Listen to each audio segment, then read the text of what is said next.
Hello students, good morning. बच्चों, last lecture में हमने सीखा कि जो एलिमेंट हैं और उनका क्या क्या मिल करके मॉलिक्यूल बनाते हैं, मॉलिक्यूल कितने प्रकार के हैं और ये सारी चीज़ हमने डिस्कस किया। उसके बाद में हमने डिफरेंस सीखा, एटम और मॉलिक्यूल के बीच में क्या क्या डिफरेंस है। आज हम सीखेंगे कि व्हाट आर आयंस, आयंस किसको कहते हैं, व्हाट आर आयंस। एटम और मॉलिक्यूल में डिफरेंस के बाद व्हाट आर आयंस, आयंस। तो आयंस क्या होते हैं? Ions are charge particles. अगर आयंस की डेफिनेशन लिखनी है तो क्या लिखेंगे? Ions are charge particles.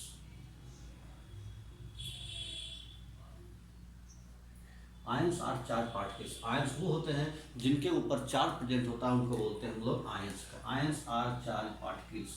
Clear? They may be ions are charge particles positively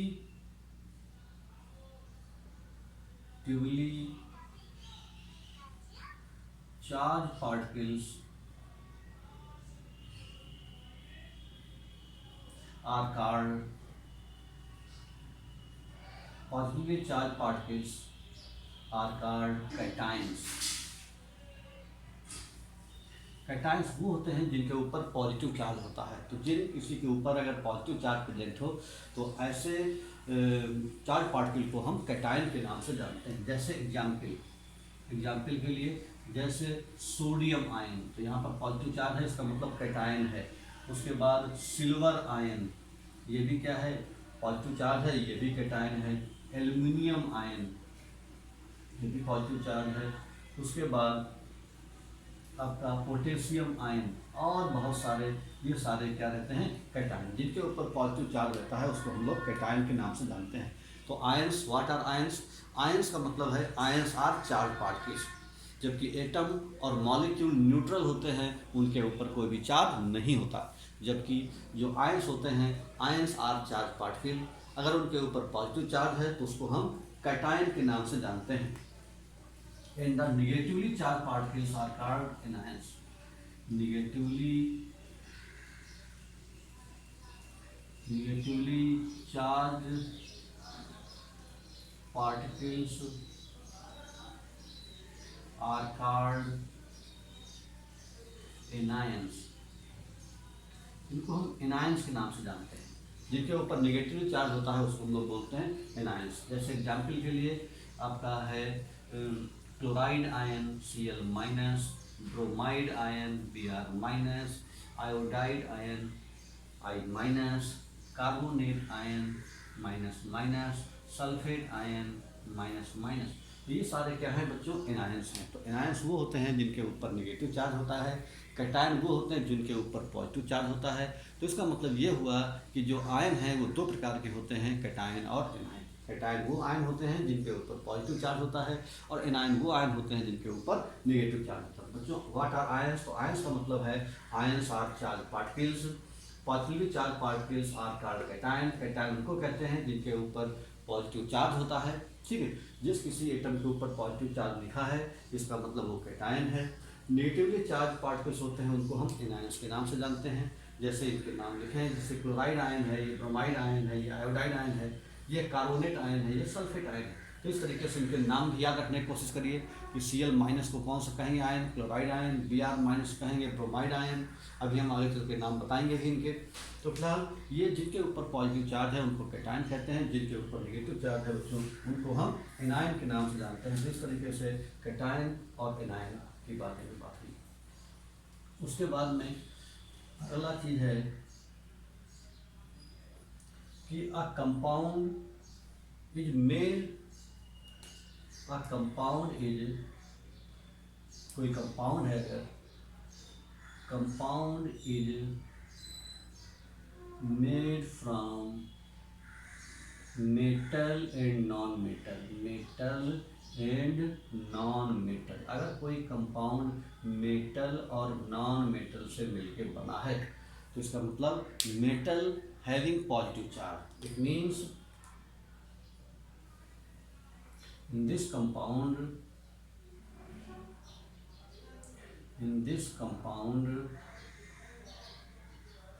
metal having positive charge, metal के ऊपर पॉजिटिव चार्ज होता है, positive charge, and non metal having negative charge, non metal having negative charge, non metal having negative charge। तो negative charge मतलब है जिसके ऊपर आपका वो नॉन मेटल है और जिसके ऊपर आपका पॉजिटिव चार्ज है वो आपका मेटल होता है। ठीक, जैसे एग्जाम्पल के लिए हम एग्जाम्पल लेते हैं, जैसे सोडियम क्लोराइड। सोडियम क्लोराइड दो चीज़ों से मिलकर बना है। इसमें सोडियम मेटल है और क्लोरीन नॉन मेटल है। तो ये सोडियम आपका मेटल रहता है, सोडियम मेटल, और जो क्लोरीन है ये नॉन मेटल है, नॉन मेटल।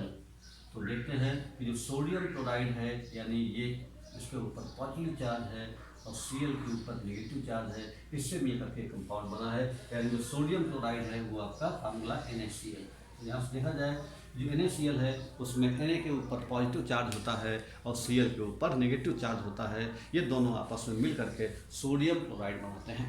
इस तरह से बहुत सारे जो एग्जाम्पल हैं, कोई भी आपका कंपाउंड जो मेटल और नॉन मेटल से मिलकर बनता है, चाहे वो पोटेशियम क्लोराइड हो, चाहे वो कैल्शियम सल्फाइड हो, चाहे वो कैल्शियम ऑक्साइड हो, सब में खास बात रहती है कि मेटल जो है उनके ऊपर पॉजिटिव चार्ज रहता है और जो नॉन मेटल है उसके ऊपर निगेटिवली चार्ज रहता है। तो बच्चों, आयंस क्या होते हैं, आज हमने इसका डिस्कशन किया।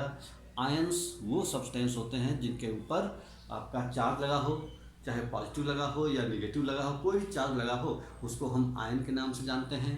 अगर उस चार्ज पॉजिटिव है तो इसका मतलब ऐसे आयन को कैटायन कहा जाता है। अगर सब्सटेंस के ऊपर नेगेटिव चार्ज लगा हुआ है तो उसको एनायन कहा जाता है। ठीक है, तो यानी मतलब ये हुआ कि आयन दो प्रकार के होते हैं, कैटायन और एनायन। कैटायन के ऊपर पॉजिटिव चार्ज और एनायन के ऊपर निगेटिवली चार्ज। बहुत ध्यान से रखना है, आपको समझना है कि एटम और आयन में फ़र्क यही होता है कि एटम न्यूट्रल होते हैं जबकि आयन के ऊपर चार्ज रहता है। ठीक है, चार्ज दो प्रकार से हो सकता है, पॉजिटिव चार्ज या निगेटिव चार्ज। ठीक है, तो इस तरीके से आपका एटम और आयन में ये फर्क रहता है कि एटम के ऊपर कोई चार्ज नहीं होता, एटम न्यूट्रल रहता है, जबकि आयन के ऊपर चार्ज रहता है। तो बच्चों, ये चीज़ आपको ध्यान में रखना है कि एटम और आयन किस तरीके से एक दूसरे से अलग हैं। जैसे एग्जाम्पल के लिए अगर हम ये कहें खाली चार्ज नहीं लगा है तो इसको हम कहेंगे सोडियम एटम। सोडियम एटम क्योंकि इसके ऊपर कोई भी चार्ज नहीं लगा हुआ है, जबकि अगर इसके ऊपर चार्ज लग जाएगा तो इसको हम बोलेंगे सोडियम आयन। सोडियम आयन क्योंकि चार्ज लग गया। अब ये कौन सा आयन है, पॉजिटिव चार्ज, इसको क्या बोलेंगे, कैटायन। कैटायन है भाई, तो इसका मतलब ये कैटायन हो गया। इस तरीके से आपका एटम और आयन में फ़र्क होता है। एटम न्यूट्रल है जबकि आयन के ऊपर चार्ज रहता है। इस तरीके से आपका जिन स्पेसीज के ऊपर चार्ज प्रेजेंट हो उनको हम आयन के नाम से जानते हैं। ठीक है, आयन दो प्रकार के होते हैं, कैटायन और एनायन। ठीक, अब बच्चों आयन के बाद अगला शब्द हमको पढ़ना है वैलेंसी। बहुत इंपॉर्टेंट टर्म है वैलेंसी। वैलेंसी का मतलब क्या होता है, वैलेंसी शब्द वैलेंसिया से मिलके बना है, जिसका मतलब होता है कंबाइनिंग कैपेसिटी। यानी किसी भी एलिमेंट के पास कितनी ज़्यादा कंबाइनिंग कैपेसिटी है, उसी कैपेसिटी को एक नंबर से डिनोट करते हैं और उसी नंबर को हम वैलेंसी के नाम से जानते हैं। तो वैलेंसी का मतलब ये हुआ कि किसी भी एलिमेंट के पास दूसरे एलिमेंट को कंबाइन करने की कैपेसिटी कितनी ज़्यादा है। जैसे एग्जाम्पल के लिए कार्बन है और सोडियम है, तो सोडियम और कार्बन में किसकी कंबाइनिंग कैपेसिटी ज़्यादा है उसको हम एक वैलेंसी से डिनोट करते हैं। ठीक है, जो कंबाइनिंग कैपेसिटी है, तो कंबाइनिंग कैपेसिटी को ही हम लोग वैलेंसी के नाम से बच्चों जानते हैं। तो इसकी डिफिनीशन क्या है, the valency of an element is defined the valency of an element, the valency of element is defined, the valency of element is defined as its capacity, defined as its capacity. The valency of an element is defined as its valency to combine with other elements. Capacity to combine with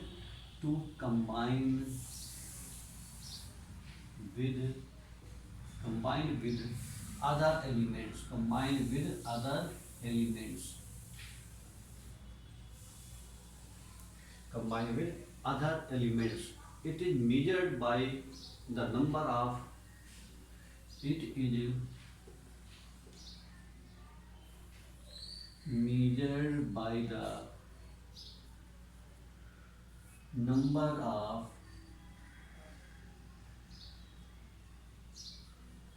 measured by the number of it is measured by the number of hydrogen or chlorine atoms. Number of hydrogen or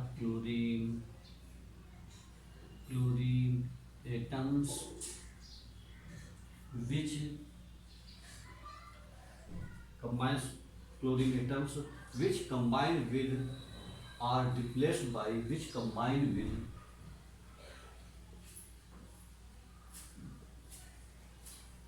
are displaced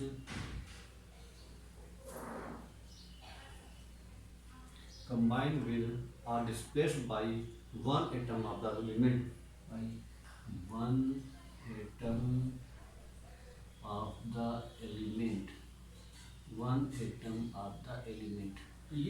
ये हुआ valency का मतलब है। तो जो valency है वो आपका the combining the valency of element is defined as its capacity to combine with other element. यानी किसी भी एलिमेंट की वैलेंसी का मतलब ये है कि वो अदर एलिमेंट के साथ जो कंबाइन कर रहा है उसकी कैपेसिटी कितनी है। ठीक है, जैसे मान लीजिए हमारे पास दो एलिमेंट हैं ए और बी, तो ए की कंबाइनिंग कैपेसिटी कम है किसी तीसरे एलिमेंट के साथ, सी से कंबाइन करने की, मान सी एलिमेंट है, यानी ए और बी तीसरा एलिमेंट सी से कंबाइन कर रहे हैं। तो जब ए आपस में मिलकर के ए सी बनाता है और बी आपस में सी से कंबाइन होकर के बी सी बनाता है। अगर ए एलिमेंट की कंबाइनिंग कैपेसिटी बी से कम है तो हम ये कहेंगे कि ए की वैलेंसी बी के कंपेरिजन में कम है, क्योंकि कंबाइनिंग कैपेसिटी को ही हम लोग वैलेंसी के नाम से जानते हैं। जिसकी कंबाइनिंग कैपेसिटी जितनी ज़्यादा होगी उसकी वैलेंसी उतनी ज़्यादा होगी। जिस एलिमेंट की कंबाइनिंग कैपेसिटी कम है उसकी वैलेंसी उतनी ही कम है। तो बच्चों ध्यान से समझने का मतलब ये है कि वैलेंसी का मतलब है combining capacity of an element with other element. ठीक है, and it is expressed by a number. एक नंबर से रिप्रेजेंट करते हैं हम लोग कंबाइनिंग कैपेसिटी को। मान लो हमारे पास दो एलिमेंट हैं, एक है ए एक है बी। ए की वैलेंसी 1 है, बी की वैलेंसी 3 है। तो इसका मतलब 3 जिसकी वैलेंसी है उसकी कंबाइनिंग कैपेसिटी ज़्यादा है, क्योंकि 3 नंबर 1 नंबर से बड़ा है। जिस एलिमेंट की वैलेंसी 1 है इसका मतलब उसकी कंबाइनिंग कैपेसिटी कम है बी से, क्योंकि बी का कंबाइनिंग कैपेसिटी ज़्यादा है क्योंकि उसकी वैलेंसी 3 है और ए की वैलेंसी 1 है। तो वैलेंसी को हम एक नंबर से रिप्रेजेंट करते हैं। ठीक है, और ये नंबर क्या बताता है कि किसकी कंबाइनिंग कैपेसिटी ज़्यादा है या किसकी कंबाइनिंग कैपेसिटी कम। अब हम कुछ एलिमेंट के नाम लिखने जा रहे हैं जिनकी वैलेंसी आपकी अलग अलग है। ठीक है, हर एलिमेंट की वैलेंसी, तो वैलेंसी आपको याद रखनी पड़ेगी। जैसे आपका मोनोवैलेंट एटम, तो मोनोवैलेंट का मतलब जिसकी वैलेंसी 1 हो। मोनोवैलेंट एटम, मोनोवैलेंट आपका मोनोवैलेंट हम मोनोवैलेंट लिख रहे हैं, यानी having one valency, having valency 1, having valency 1, जिनकी वैलेंसी 1 हो। जैसे एग्जाम्पल के लिए हाइड्रोजन, तो हाइड्रोजन की वैलेंसी 1 होती है, ये ध्यान रखिए, हाइड्रोजन की वैलेंसी 1 है। क्लोरीन, क्लोरीन की वैलेंसी भी 1 है। उसके बाद में ब्रोमीन, ब्रोमीन की वैलेंसी भी 1 है, ब्रोमीन की वैलेंसी 1 है। उसके बाद में पोटेशियम, पोटेशियम की वैलेंसी भी 1 है। सोडियम, सोडियम की वैलेंसी भी 1 है, ठीक है। आयोडीन, आयोडीन की वैलेंसी भी 1 है। तो ऐसे बहुत सारे एलिमेंट हैं जिनकी वैलेंसी 1 होती है। तो यहाँ पर जितने भी एलिमेंट हैं इन सब की वैलेंसी 1 होती है। तो आपको ध्यान रखना है जिनकी वैलेंसी 1 होती है उनको हम लोग मोनोवैलेंट के नाम से जानते हैं। मोनो माने एक, मोनो माने 1 और वैलेंट माने वैलेंसी, यानी ऐसे एलिमेंट जिनकी वैलेंसी 1 होती है उनको हम लोग मोनोवैलेंट के नाम से जानते हैं, ठीक है। उसके बाद में डाईवैलेंट, डाईवैलेंट का मतलब है जिसकी वैलेंसी 2 हो। डाईवैलेंट का मतलब वैलेंसी 2, जिनकी वैलेंसी 2 हो, 2 वैलेंसी हो, ठीक है, 2 वैलेंसी हो, उनको हम लोग डाईवैलेंट के नाम से जानते हैं। जैसे एग्जाम्पल के लिए ऑक्सीजन, सल्फर, ऑक्सीजन है, ऑक्सीजन की वैलेंसी 2 है, इसका मतलब क्या है, इसकी वैलेंसी 2 है, इसकी वैलेंसी 1 है। इसका मतलब हाइड्रोजन की कंबाइनिंग कैपेसिटी, हाइड्रोजन का नाम, ऑक्सीजन कंबाइनिंग कैपेसिटी हाइड्रोजन से ज़्यादा है। तो ऑक्सीजन की वैलेंसी 2 रहती है। उसके बाद में सल्फर, सल्फर की वैलेंसी भी 2 रहती है। उसके बाद कैल्शियम, कैल्शियम की वैलेंसी भी 2 रहती है। मैग्नीशियम, मैग्नीशियम की वैलेंसी भी 2 रहती है। उसके बाद में जिंक, जिंक की वैलेंसी भी 2 रहती है, जिंक। और बेरियम, बेरियम की वैलेंसी भी 2 रहती है। तो ऐसे बहुत सारे मतलब आपके डाईवैलेंट वाले स्पेसीज हैं जिनकी वैलेंसी 2 होती है। तो आपको ध्यान में रखना है कि ये वाले जो एलिमेंट हैं इनकी वैलेंसी 2 रहती है और ये वाले जो एलिमेंट हैं इनकी वैलेंसी 1 रहती है, ठीक है। उसके बाद में बाईवैलेंट के बाद ट्राईवैलेंट, ट्राईवैलेंट या जिनकी वैलेंसी 3 होती है उनको बोलते हैं हम लोग ट्राईवैलेंट। तो ट्राईवैलेंट का मतलब having 3 valency, trivalent, trivalent, trivalent का मतलब इनकी वैलेंसी 3 है। वो कौन कौन से एलिमेंट है जिनकी वैलेंसी 3 है, जैसे नाइट्रोजन है, एल्युमिनियम है, नाइट्रोजन, नाइट्रोजन की वैलेंसी आपकी 3 रहती है। नाइट्रोजन के बाद एल्युमिनियम, एल्युमिनियम की वैलेंसी 3 होती है। गोल्ड की वैलेंसी भी 3 होती है। ऐसे और बहुत सारे जो एलिमेंट हैं जिनकी वैलेंसी 3 होती है। तो यहाँ पर जिनकी वैलेंसी 3 होती है उनको बोलते हैं हम लोग ट्राईवैलेंट, जिनकी वैलेंसी 2 होती है उनको बोलते हैं हम लोग बाईवैलेंट, और जिनकी वैलेंसी 1 होती है उनको बच्चों हम लोग बोलते हैं मोनोवैलेंट के नाम से जानते हैं। तो इस तरीके से मोनोवैलेंट, डाईवैलेंट, ट्राईवैलेंट, और जिनकी वैलेंसी 4 होती है फिर उनको हम लोग टेट्रावैलेंट के नाम से जानते हैं, टेट्रावैलेंट। तो टेट्रावैलेंट का मतलब जिनकी वैलेंसी 4 होती है, 4 वैलेंसी वाले को टेट्रावैलेंट बोलते हैं हम लोग, जिनकी वैलेंसी 4 है। जैसे कि कार्बन है, सिलिकॉन है, कार्बन ये जो है जिसकी वैलेंसी 4 होती है, ठीक है।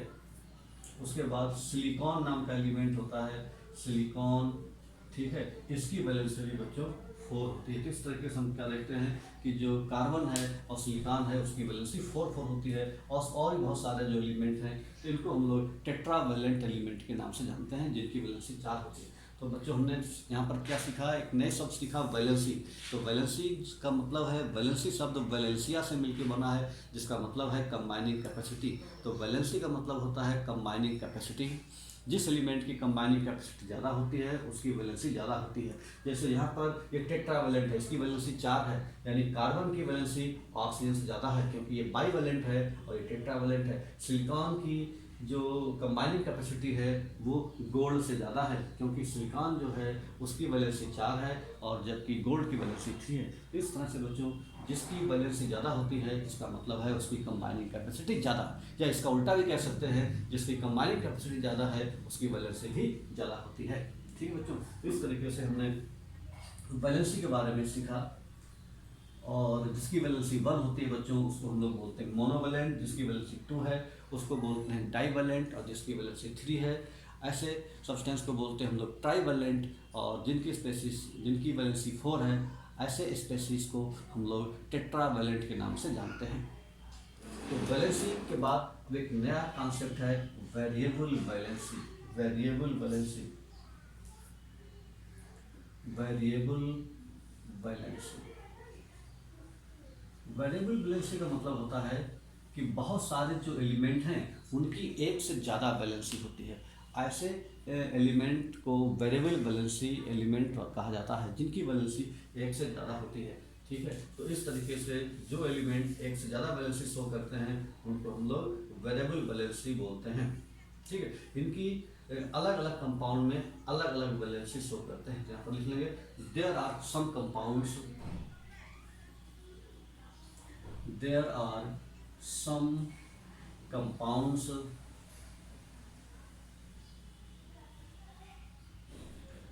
there are some compounds which show different valency, which shows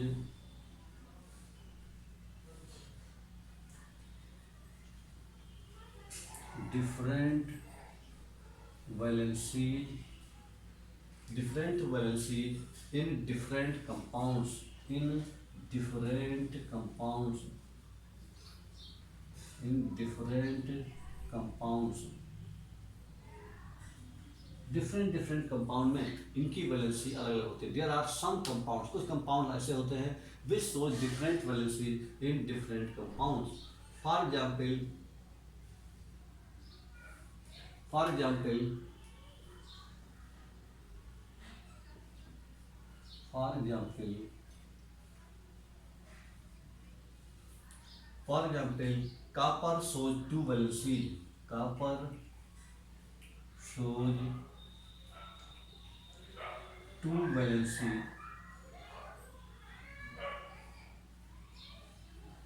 copper shows two valency 1 and 2, 1 and 2 in the red oxide of copper, in the 1 and 2 in the red oxide of copper, in the red oxide of copper,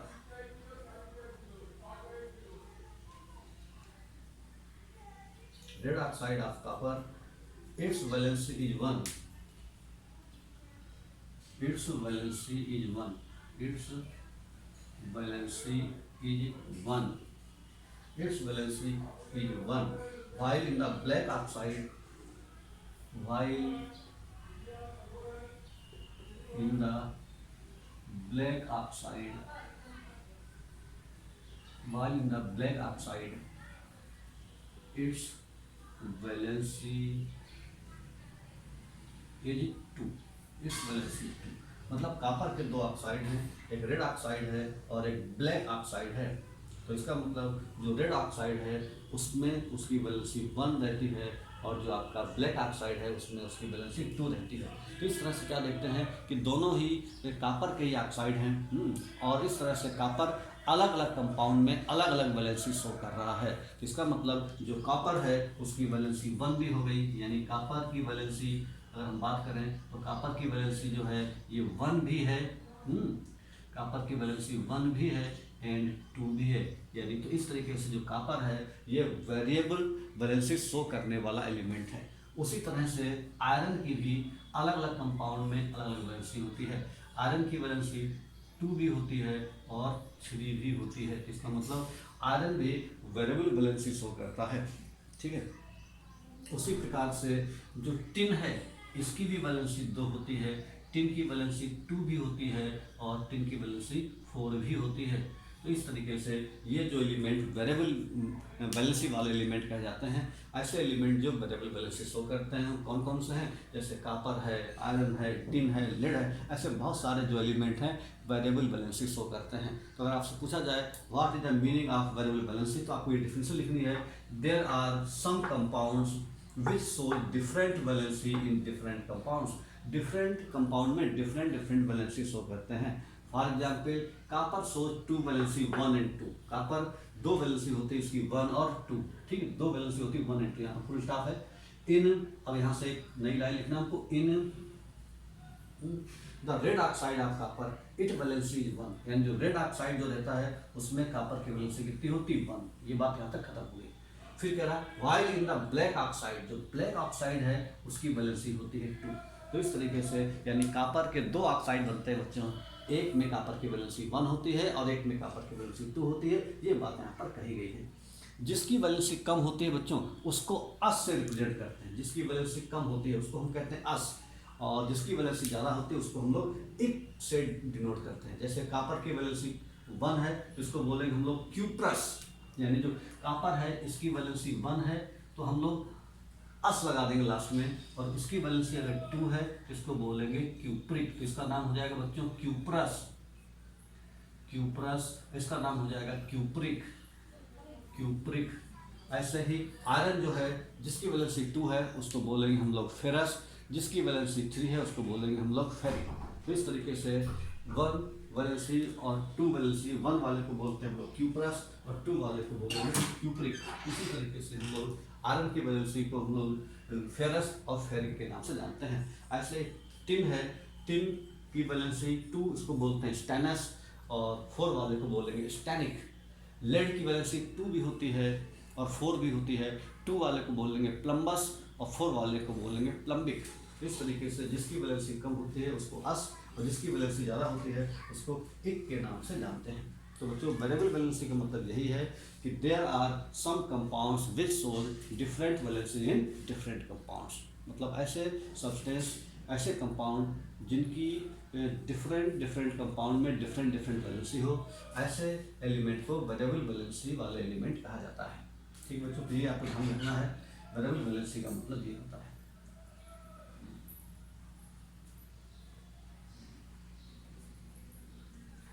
अब हमारा अगला term है formula. Formula क्या होता है बच्चों? Formula किसको कहते हैं? बहुत इंपॉर्टेंट है। जो हम लोग कहते हैं कि हर चीज़ का एक फार्मूला है, भाई फार्मूला क्या चीज़ होती है? फार्मूला किसको कहा जाता है? केमिस्ट्री की लैंग्वेज में फार्मूला शब्द का मतलब क्या है? जैसे हाइड्रोक्लोरिक एसिड का फार्मूला HCl, ठीक है, सल्फ्यूरिक एसिड का फार्मूला H2SO4, नमक का फार्मूला साल्ट का NaCl, ग्लूकोज का फार्मूला C6H12O6। तो ऐसे डिफरेंट कंपाउंड के अपने फार्मूले होते हैं। तो फार्मूला शब्द का मतलब क्या होता है? ठीक है, तो यहाँ पर हम लोग लिखेंगे फार्मूला शब्द का क्या डिफिनेशन है, फार्मूला को कैसे हम लोग कहते हैं। देख लीजिए यहाँ पर, the compound is always represented by it's molecule. A compound is, कोई भी कंपाउंड है, a compound is always, a compound is always represented by, compound is always represented, compound is always represented by its molecule and formula, by its molecule। जैसे पानी है तो पानी का molecule formula क्या हो जाएगा? H2O molecule. And formula is a way molecule, and formula is a way, a formula is a way of representing the molecule। formula is a way of representing the, and formula is a way of representing the molecule, representing that molecule, representing that molecule, representing that molecule, representing that molecule, representing that molecule using symbols, using symbols, using symbols for the atoms,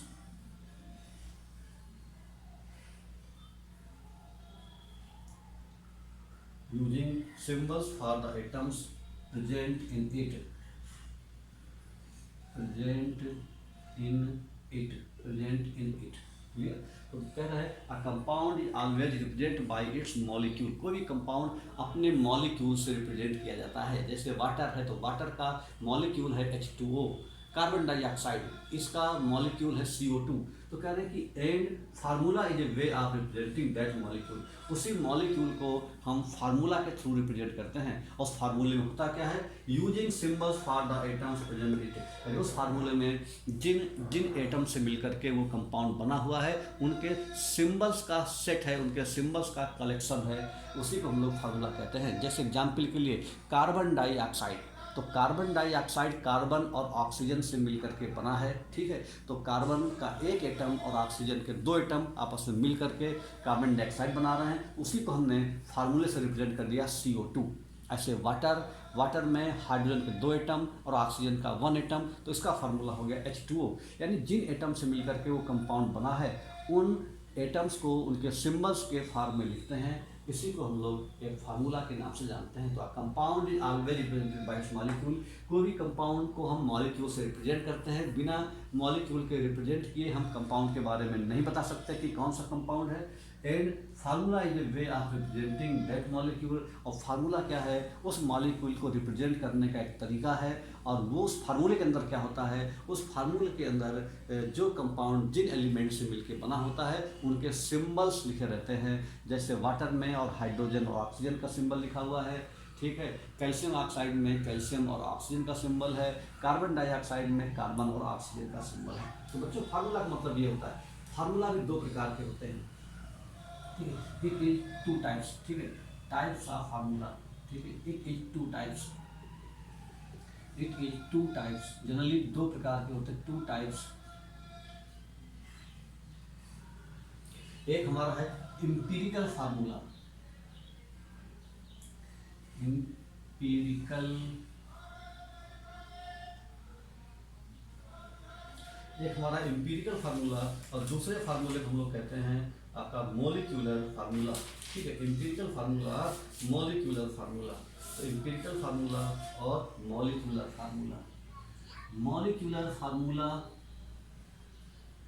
molecular formula, जो molecular formula है इसका एक नाम और भी है chemical formula. अगर कहा जाए केमिकल फार्मूला पानी का क्या है, तो इसका मतलब हम यही पूछ रहे हैं मॉलिक्यूलर फार्मूला वाटर का क्या है। अगर हम पूछें मॉलिक्यूलर फार्मूला कार्बन डाइऑक्साइड क्या है, तो इस बात का मतलब है मॉलिक्यूलर फार्मूला या केमिकल फार्मूला एक ही बात है। यानी मॉलिक्यूलर फार्मूला पूछा जा रहा है, अगर आपको केमिकल फार्मूला पता है तो उसका भी आंसर वही होगा, केमिकल फार्मूला इसको कहा जाता है।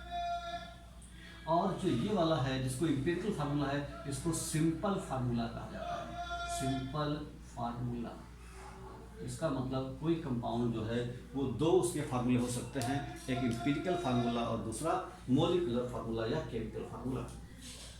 तो सबसे पहले हम पढ़ते हैं भाई इंपीरिकल फार्मूला क्या होता है। एक बार देख लीजिए, फार्मूला का मतलब क्या है। Formula is always represented by it's molecule, and formula is a way of representing that molecule using symbols for the items present it.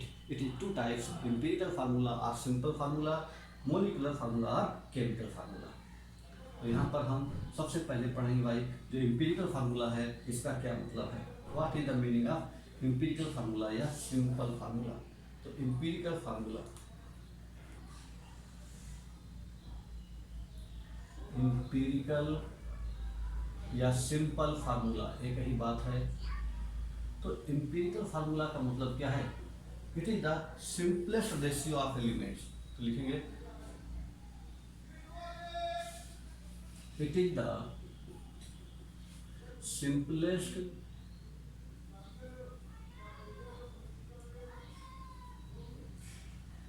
ratio of elements, it's the simplest ratio of elements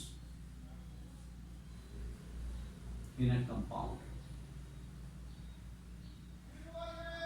किसी भी compound में जो simplest ratio है, simplest ratio का मतलब ये whole number में होना चाहिए, whole number ratio, whole number simplest ratio of element in a compound is known as, it is simplest ratio of element in a compound. इसी को हम लोग इंपीरिकल फार्मूला कहते हैं। जैसे एग्जाम्पल के लिए बेंजीन नाम का एक कंपाउंड है, बेंजीन, और एक है कंपाउंड है एसिटिलीन।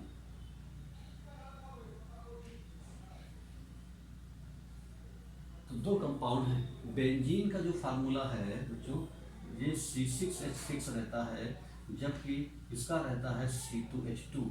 लेकिन अगर हम इनका रेशियो निकालें कार्बन और हाइड्रोजन का, तो 6:6 है, 6 से डिवाइड कर दें, सिंपलेस्ट रेशियो जो कह रहा है, तो C:H कितना आ गया 1:1, मतलब 1:1 है। ऐसे ही यहाँ पर निकालेंगे एस्टिलीन का 2:2 है, तो यहाँ पर रेशियो काटेंगे तो कितना होगा C:H, ये भी 1:1 आ जाएगा। तो इसका मतलब बेंजीन का जो एम्पिरिकल फार्मूला है बेंजीन का, तो वो भी CH होगा, और एस्टिलीन का भी एम्पिरिकल फार्मूला CH ही होगा। तो लिखेंगे यहाँ पर एम्पिरिकल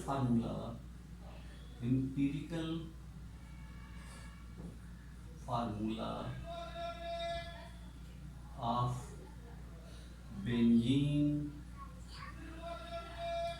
एंड एसिटिलीन और CH, दोनों का जो एम्पिरिकल फार्मूला कितना CH, क्योंकि यहाँ पर भी 1 है, यहाँ पर भी 1 है, तो 1 लिखेंगे नहीं क्योंकि 1 है। इसका मतलब दोनों का जो एम्पिरिकल फार्मूला कितना CH। तो एम्पिरिकल फार्मूला का मतलब है सिंपलेस्ट रेशियो, जो कंपाउंड के अंदर जो एलिमेंट प्रेजेंट हैं उनका सिंपलेस्ट रेशियो। सिंपलेस्ट रेशियो का मतलब उसको तब तक कट करते रहना है जब तक कि वो कट होना बंद ना हो जाए, ठीक है। तो इस तरीके से हम इसको अगर मान लो हम 2 से कट करते हैं, 2 3 जा, फिर 3 से भी कट जाएगा, फिर लास्ट में 1:1 आ जाएगा। तो इस तरीके से दोनों का एम्पिरिकल फार्मूला CH ही है। बेंजीन का भी एम्पिरिकल फार्मूला CH और आपका एस्टिलीन का भी एम्पिरिकल फार्मूला H। तो इस फार्मूले से हमें एक सिंपलेस्ट रेशियो पता लगता है, लेकिन एक्चुअल में कंपाउंड की वैल्यू नहीं पता लगती। उस कंपाउंड में एक्चुअल में कितने एटम हैं कार्बन के या कितने एटम है हाइड्रोजन के, ठीक है। उन एक्चुअल एटम के हिसाब से डिसाइड होता है कि कंपाउंड कौन सा है। मान लीजिए 1:1 है, तो 1:1 का मतलब फार्मूला ये भी हो सकता था C10H10, वहाँ पर भी 1:1 रेशियो है। C20H20, वहाँ पर भी रेशियो 1:1 है। C4H4, वहाँ पर भी 1:1 है। C8H8, वहाँ पर भी 1:1 है। तो इसका मतलब है कि जो इसलिए हमें पूरी बात पता नहीं लगती, बस खाली एक बात ये लगती है कि जो एलिमेंट प्रेजेंट हैं उनका सिंपलेस्ट रेशियो क्या है। तो एम्पिरिकल फार्मूला को हम लोग सिंपल फार्मूला कहते हैं। इस फार्मूले का मतलब क्या है कि जो भी कंपाउंड है उन कंपाउंड के अंदर उस एलिमेंट का सिंपलेस्ट रेशियो क्या है, उसी को हम एम्पिरिकल फार्मूला के नाम से जानते हैं। जैसे अभी हम और एक दो क्वेश्चन करते हैं एम्पिरिकल फार्मूला के। जैसे what is the empirical formula of H2O2। What is the empirical formula of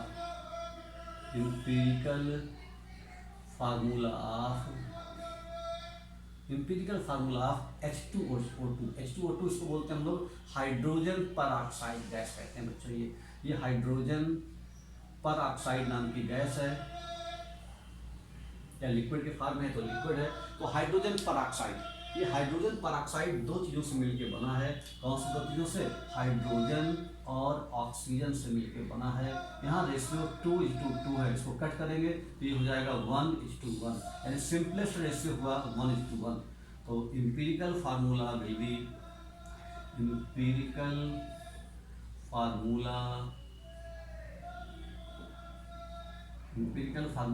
B कितना हो जाएगा? HO is the empirical formula of hydrogen पर ऑक्साइड, ठीक है। ऐसे ही हम कहें what is the empirical formula of glucose. तो ग्लूकोज का फार्मूला होता है C6H12O6। तो यहाँ पर अगर देखा जाए तो कार्बन, हाइड्रोजन और ऑक्सीजन का जो रेशियो है वो 6:12:6 ये है। इसको हम 2 से डिवाइड कर दें, 6 से डिवाइड कर दें तो ये आ जाएगा हमारा 1:2:1। तो ये हमारा C2H2O आ गया। तो ये आपका एम्पिरिकल फार्मूला विल बी क्या हो जाएगा? C कितनी वैल्यू आई? 1, H कितनी आई? 2, O कितनी आई? 1 लिखा नहीं जाता तो हमारा फार्मूला हो जाएगा केवल CH2O। 1 लिखते नहीं है, फार्मूला हो जाएगा CH2O। O 1 नहीं लिखा जाता, तो empirical formula of glucose will be CH2O। तो इस तरीके से कोई भी कंपाउंड आपको दिया जाए तो उसमें हम एम्पिरिकल फार्मूला निकाल सकते हैं। कि भाई इस कंपाउंड का एम्पिरिकल फार्मूला क्या होगा। अगला क्वेश्चन है empirical formula of ethylene gas. मान लो गैस है ethylene, what is the empirical formula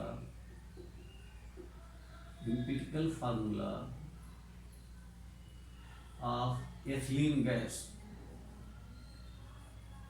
ethylene gas, ये गैस फलों को पकाने काम में आती है बच्चों, एथाइलिन गैस, ठीक है। इसका फार्मूला होता है C2H4। हमको एम्पिरिकल फार्मूला लिखना है तो C और H का रेशियो 2:4 है, 2:4। तो हमको सिंपल रेशियो निकालना है तो C/H बराबर हो जाएगा 1:2, 2 से डिवाइड कर दिया तो हमारा एम्पिरिकल फार्मूला हो जाएगा, empirical formula will be C के नीचे 1 और H के नीचे 2, 1 लिखा नहीं जाता तो एम्पिरिकल फार्मूला हो जाएगा CH2। तो इस तरीके से हम किसी भी कंपाउंड का एलिमेंट जो दिए हों उनका सिंपलेस्ट रेशियो निकाल करके उसका एम्पिरिकल फार्मूला निकाल सकते हैं बच्चों। तो ये बच्चों है एम्पिरिकल फार्मूला का मतलब, इसी को हम लोग सिंपल फार्मूला भी कहते हैं क्योंकि ये सिंपलेस्ट रेशियो होता है। उसके बाद में जो दूसरा है उसको हम कहते हैं मोलिकुलर फार्मूला या केमिकल फार्मूला। मोलिकुलर फार्मूला या chemical formula.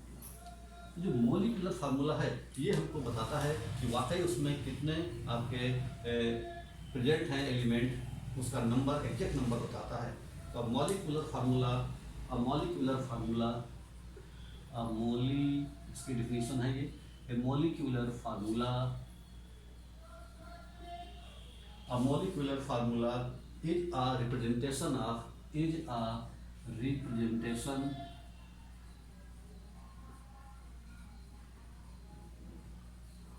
a molecular formula is a representation of a chemical compound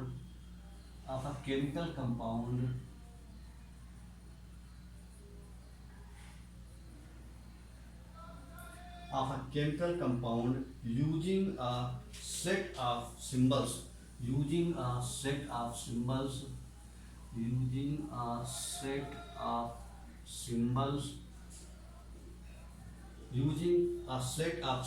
for the atoms of the elements,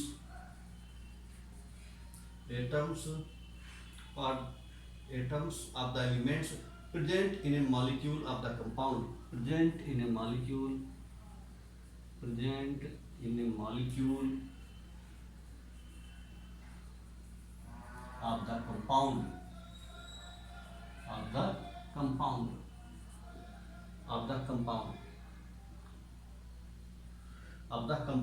ठीक। तो ये वाला जो बात है and shows the actual number, आगे लिख लेंगे एंड shows the, जगह कम पड़ गई इसलिए इसके ऊपर लिख देंगे कंपाउंड, उसके बाद इसके आगे है it shows the,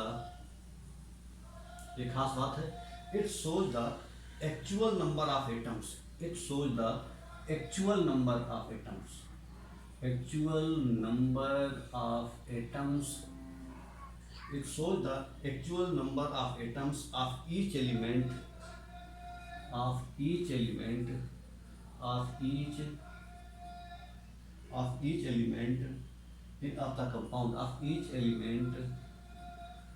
the compound, ठीक है। तो इस तरीके से ये जो है आपका बताता है कि एक्चुअल नंबर बताता है कि उसका कितना एक्चुअल नंबर है, ठीक है। जैसे एग्जांपल के लिए अगर CH नाम का एम्पिरिकल फार्मूला है, CH एम्पिरिकल फार्मूला है, तो इस CH एम्पिरिकल फार्मूला से हो सकता है कि यहाँ पर ये पता नहीं चल रहा है कि C और H के एग्जैक्ट नंबर कितने हैं, ठीक है। क्योंकि आपका बहुत सारे कंपाउंड ऐसे भी हो सकते हैं जिनका एम्पिरिकल फार्मूला CH हो लेकिन मोलिकुलर फार्मूला अलग अलग हो, क्योंकि मोलिकुलर फार्मूला एक्चुअल नंबर बताता है जबकि सिंपलेस्ट फार्मूला या आपका एम्पिरिकल फार्मूला ये खाली एक मोटा आइडिया बताता है कि उसमें वो जो एलिमेंट प्रेजेंट हैं उनका सिंपलेस्ट रेशियो क्या है। जैसे C और H, यहाँ पर बता रहा है दोनों के पास 1 एटम है, लेकिन जब कार्बन 6 हो जाते हैं और हाइड्रोजन 6 हो जाते हैं तो ऐसे कंपाउंड को कहा जाता है बेंजीन, तो ये कंपाउंड को बेंजीन कहता है। बेंजीन में कार्बन और हाइड्रोजन 6 एटम आपस में कंबाइन किए हुए हैं, 6 एटम कार्बन के, 6 एटम हाइड्रोजन के, लेकिन उनका जो सिंपलेस्ट रेशियो है वो है CH, क्योंकि 6 दोनों बराबर बराबर हैं। 6 से डिवाइड करेंगे तो 1 आ जाएगा दोनों जगह, तो CH हो गया। और अगर दो एलिमेंट प्रेजेंट, दो हैं, तो इसको बोलते हैं हम लोग एसिटिलीन। तो हम क्या देख रहे हैं कि इससे हमको ये हमारा क्या हो गया, मॉलिक्यूलर फार्मूला, क्योंकि यहाँ पर हमको एक्चुअल एटम पता चल गया, जबकि इंपेरिकल फार्मूला से हमको एक्चुअल एटम का पता नहीं लगता, वहाँ पर खाली एक हमको सिंपलेस्ट रेशियो पता लगता है। तो बच्चों इस तरीके से मॉलिक्यूलर फार्मूला और केमिकल फार्मूला लिखे जाते हैं। अब इनमें क्या रिलेशन है, मॉलिक्यूलर फार्मूला और केमिकल फार्मूला में आखिर क्या रिलेशन है? यहाँ पर जो रिलेशन है यहाँ पर बता देते हैं कि what is the relation between molecular formula and empirical formula. तो रिलेशन बिटवीन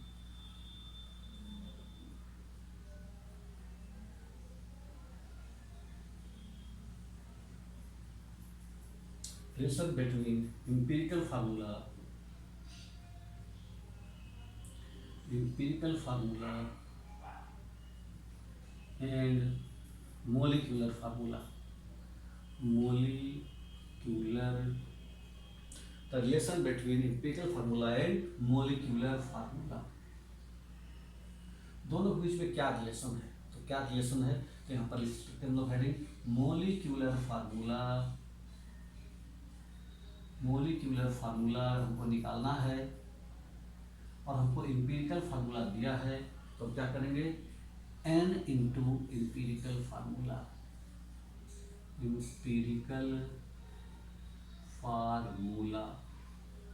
क्लियर। वेयर ये फार्मूला बच्चों, मोलिकुलर फार्मूला जो है बराबर n into empirical formula, clear. Where n is a whole number, where n is a whole number, 1 होगा या तो 2 होगा या 3 होगा, तो ये हमारी आपकी n की ये फार्मूला रहता है, यानी n की वैल्यू जितनी है वो हम रख देंगे तो वो हमारा निकल आएगा मोलिकुलर फार्मूला, ठीक है। तो इस तरीके से एम्पिरिकल फार्मूला और मोलिकुलर जो फार्मूला हैं वो आपके दोनों एक दूसरे से इस फार्मूले के थ्रू आपके अटैच हैं, ठीक। तो ये रिलेशन होता है एम्पिरिकल फार्मूला और मोलिकुलर फार्मूला।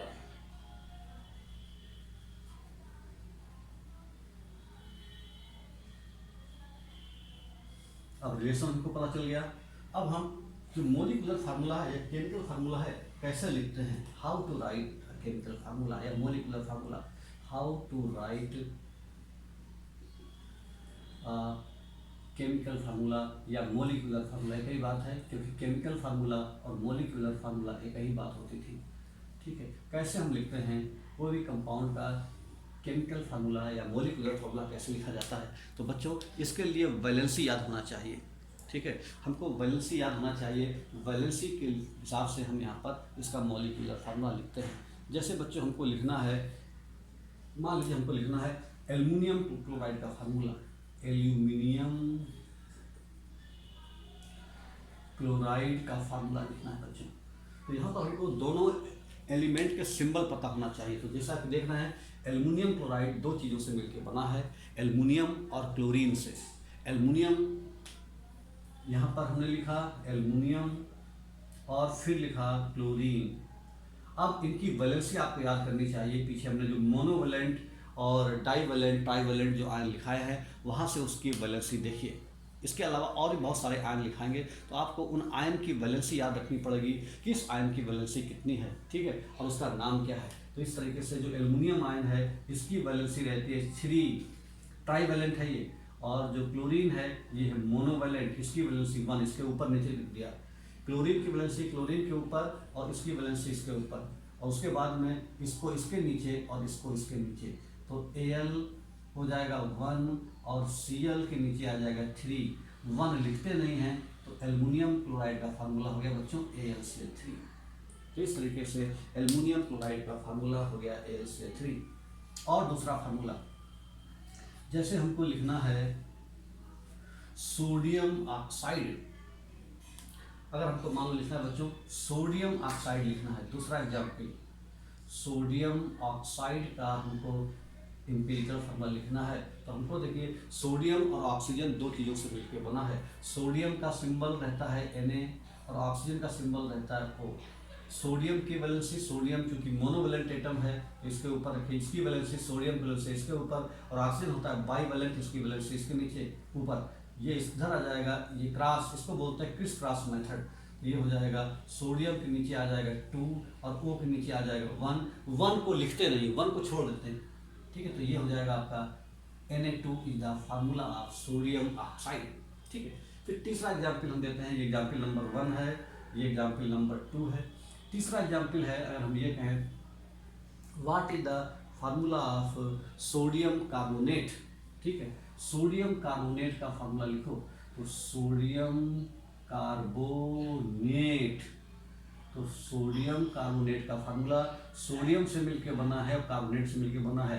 तो सोडियम का मतलब सिंबल Na, कार्बोनेट का सिंबल CO3। सोडियम की वैलेंसी 1, कार्बोनेट की वैलेंसी 2, ये इसके नीचे और ये इसके नीचे, तो फार्मूला हो जाएगा Na2 और CO3 होल 1 लिखते नहीं हैं, तो फार्मूला हो जाएगा Na2CO3। तो बच्चों इस तरीके से आपके डिफरेंट कंपाउंड के नाम लिखे जाते हैं और केमिकल फार्मूला लिखने का ये तरीका है। तो इसके लिए आपको जितनी ज़्यादा से ज़्यादा वैलेंसी याद रहेगी उतना बढ़िया रहेगा, उतनी आसानी से लिख पाएंगे। अब यहाँ पर एक चीज़ और भी ध्यान रखने की बात है, अगर दोनों एलिमेंट की वैलेंसी सेम हो जाए तो उस समय हम क्या करते हैं, उस नंबर से डिवाइड कर देते हैं और दोनों नंबर को हटा देते हैं। जैसे अगर हमसे कहा जाए what is the formula of calcium oxide, calcium oxide. अब कैल्शियम ऑक्साइड दो चीज़ों से मिलकर बना है, कैल्शियम और ऑक्सीजन से। ऑक्साइड की वैलेंसी भी 2 है और कैल्शियम की वैलेंसी भी 2, दोनों बाईवैलेंट हैं, तो ये इसके नीचे ये इसके नीचे, तो फार्मूला हो जाएगा Ca2O2। जब ये दोनों नंबर सेम हो तो उससे डिवाइड कर देते हैं, 2 से डिवाइड कर देंगे, क्या आ जाएगा 1 1, तो यानी दोनों चीज़ हटा देंगे, खाली हो जाएगा फार्मूला CO। कोई भी नंबर अगर सेम हो तो हम हमेशा उस नंबर को हटा करके, ये फार्मूला हो गया कैल्शियम ऑक्साइड का। ऐसे ही हम तीसरा चीज़ और लिख रहे हैं, दूसरा फार्मूला। जैसे हमसे कहा जाए कि आपको लिखना है एल्युमिनियम फास्फेट, एल्युमिनियम फास्फेट, आप लोग अपनी बुक में देखेंगे तो आपको ये दिखाई पड़ेगा, बहुत सारे फार्मूले लिखे हैं। एल्युमिनियम फास्फेट, तो एल्युमिनियम ये है और फास्फेट आयन ये कहते हैं, ये भी ट्राईवैलेंट है और ये भी ट्राईवैलेंट है। अब देख रहे हैं दोनों की वैलेंसी सेम है, तो इसका मतलब इसके नीचे कुछ भी नहीं आएगा, यानी Al3 और यहाँ पर हो जाएगा PO4। चूंकि ये नंबर दोनों बार सेम है तो हट जाएगा ये AlPO4, खाली एल्युमिनियम फास्फेट का फार्मूला हो गया AlPO4, ठीक है। तो जब ये नंबर सेम होगा, दोनों की वैलेंसी सेम होगी तभी वो हटेगी, अगर वैलेंसी सेम नहीं है तो फिर नहीं हटेगी। जैसे एग्जाम्पल के लिए अगर यहाँ पर हम लिख देते कैल्शियम फास्फेट, तो कैल्शियम फास्फेट लिखेंगे तब फिर हम 3 को रिमूव नहीं कर पाएंगे क्योंकि दोनों की वैलेंसी अलग अलग है। कैल्शियम की वैलेंसी है 2 और फास्फेट की वैलेंसी है 3, दोनों वैलेंसी अलग अलग हैं, एक है डाईवैलेंट एक है ट्राईवैलेंट। तो यहाँ पर हम ऐसे लिखेंगे Ca3 और PO4 का whole twice, that is the formula of calcium phosphate.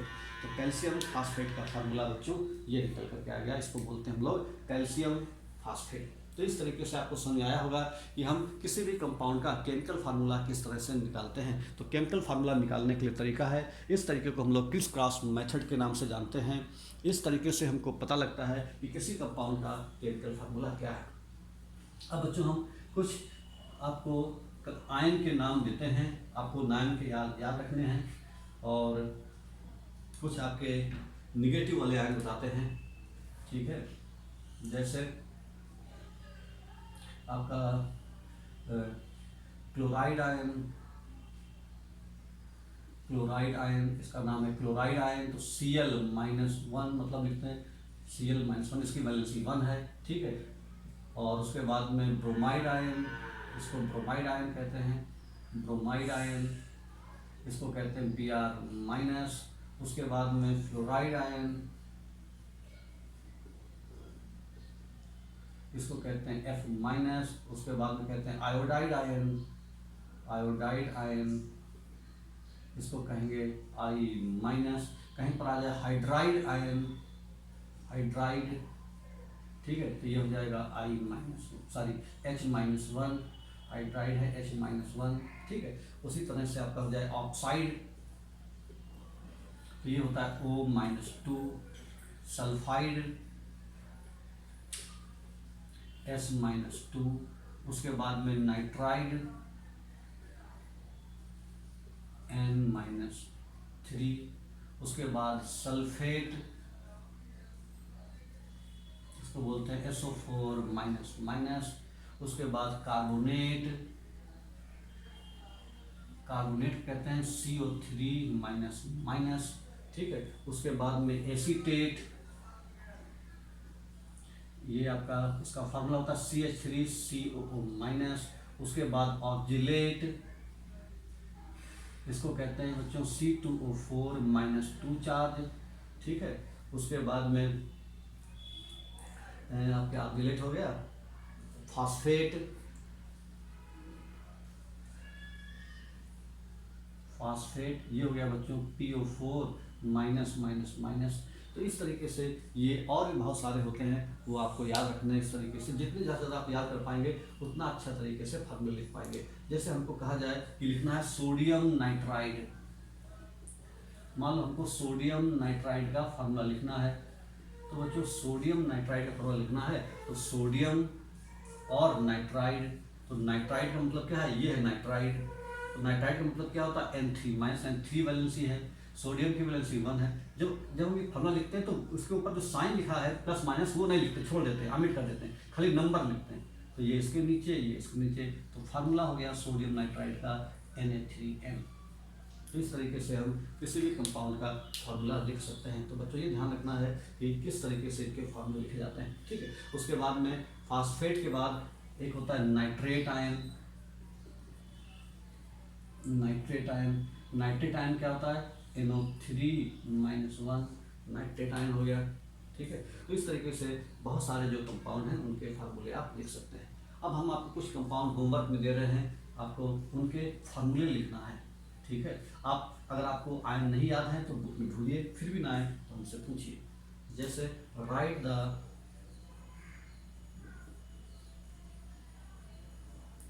Chemical formula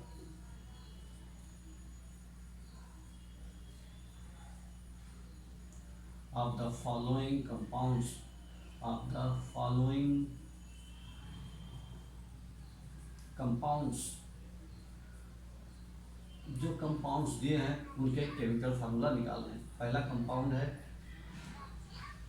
silver nitrate, silver nitrate. दूसरा कंपाउंड है जिंक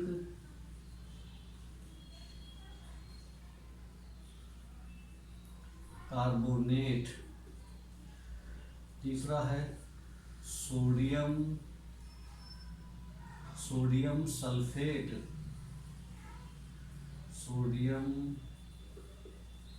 सल्फेट। चौथा है एल्युमिनियम क्लोराइड,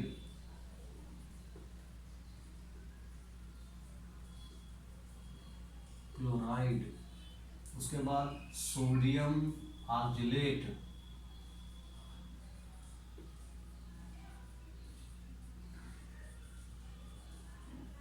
उसके बाद पोटेशियम ऑक्साइड,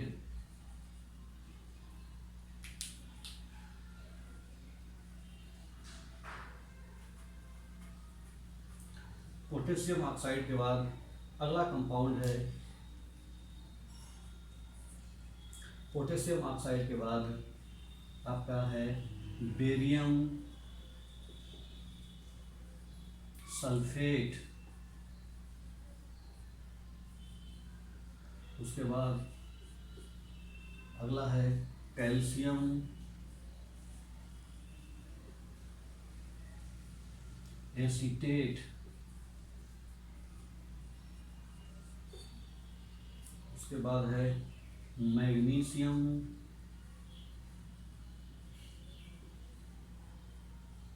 ब्रोमाइड, उसके बाद है आपका पोटेशियम,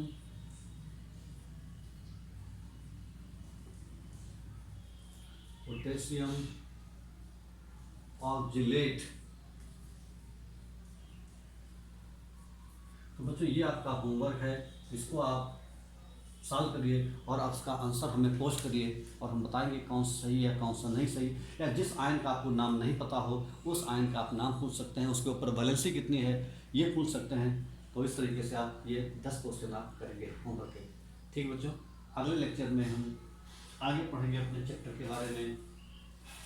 केमिकल फार्मूला के बाद हमारा आगे चैप्टर है कि केमिकल इक्वेशन के बारे में और एटॉमिक मास यूनिट क्या होता है इसके बारे में हम सीखेंगे। ओके बच्चों।